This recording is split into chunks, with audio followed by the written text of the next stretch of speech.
There was a boy whose name was Shvetaketu. Shvetaketu means a white comet. Shveta means white, Ketu means like a comet or a streak. Shvetaketu was born in a certain family of Brahmins. Today it has just reduced itself into a certain sect or a caste. But fundamentally, a Brahman means the ultimate. A Brahman means one who is in touch with the ultimate. Today somebody is Brahmin by birth, it doesn't mean anything. If you are a Brahmin out of your awareness, that's everything, you know. So this is a family of Brahmins, not only by birth, but they truly exist as Brahmins. This boy, when he reached 12 years of age, he was sent to a certain master to study. 12 years he studied. A brilliant boy, he grasped everything well. All the Vedas, the Upanishads, the Brahma Sutras. These, what I am referring to, they contain everything that can ever be said about a human being. Anything that can be said about man and his beyond is said in the scriptures. That's why they're so dangerous. He learnt everything, 12 years of study. Being a brilliant boy, he grasped everything. After 12 years, the master said, "There is nothing more to learn for you. You have learnt everything that is there to learn. I think it's better you go home." The boy went back home. He entered the house. The father, who was sitting there, looked at him and he said, "You have come as an ignorant fool." "No, I learnt all the Vedas, the Upanishads. If you want, I can recite them backwards, if you want." He says, "I know, everything that can be learnt you have learnt. But that which learns, about that you have not learnt anything. The very way you walk, I know. You know too much. I can see that now you know too much, but you do not know that which knows. So you are very ignorant. We are true Brahmins. We are not just Brahmins by birth. If you want to be here, you must know the knower, not that which can be known. You go back to your master." The boy came home. 12 years he's been out for study. He comes home with graduation, you're supposed to set up a party for him. But this father just turns him out of the house. The boy goes back to the master and says, "My father says I'm ignorant. I know all the Vedas, Upanishads, everything that you taught me I have learnt sincerely, but my father says I'm ignorant. He says, I must know the knower." So the master said, "Oh, you want to know the knower? That's good. These 12 years you were only interested in that which can be known. So we taught you all the nonsense that can be known in the world. You learnt all that, so I sent you back. Now you are saying that you want to know the knower. Let me see.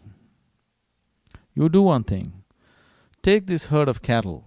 In the ashram they have cattle. Take this herd of cattle and go into the forest. There were 400 cattle. He said, you take it and go into the forest. Just be with them. When they become 1,000, you come back. 400 to become 1,000, how much time it's going to take? Whatever time it takes. When it becomes 1,000, you come back." Shvetaketu couldn't believe this. He's gone through the full scale of education. It's like you went to the university, studied for 20 years, got a PhD, then they say you have to be a cowboy. You have to just graze cattle. He went. Initially there was turmoil, struggles, and what is this? Everybody rejected me, and my master gave me this, and so many things. A few weeks and months the mind ran. See, for your mind to run continuously, you need input. Without fuel it cannot go on. Constantly you're giving that input to it, isn't it? So he just went into the forest, just the cattle. Slowly, he forgot about what's happening in the ashram, at home. These Vedas, Upanishads, this knowledge is powerful only if there is somebody to listen to you. Okay? All knowledge is powerful only if there is somebody to show it off to. With the cattle, the cows won't listen to your Vedas. They will just go chomp, chomp, chomp, chomp, So slowly this chomp, chomp, chomp just sank into him. Slowly his Vedas, his Upanishads, these 12 years of learning the scriptures, slowly they fell apart over a period of time. He just became like the cows. When he's hungry, he eats. Otherwise, he just sits there. They say the shape of his eyes changed. They became like the cow. He became so much like the cow, but truly existing. No more a slave of his mind. When he sits absolutely. If he's with a cow, he's a cow. If he touches a tree, he's a tree. If he's sitting on the earth, he becomes the earth. He just became an absolute presence, because there is no input to the mind. No, nothing to go on, simply sitting. Then he forgot the language.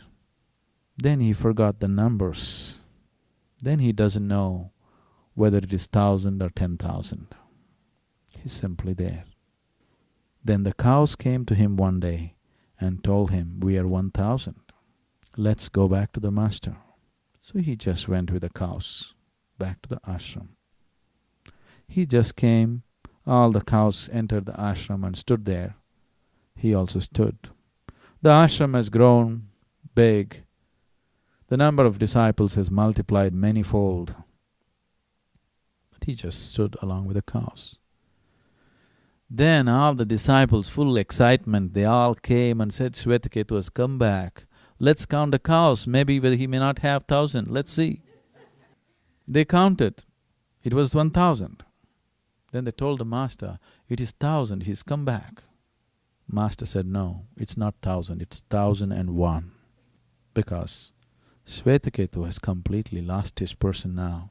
He's just become an absolute presence.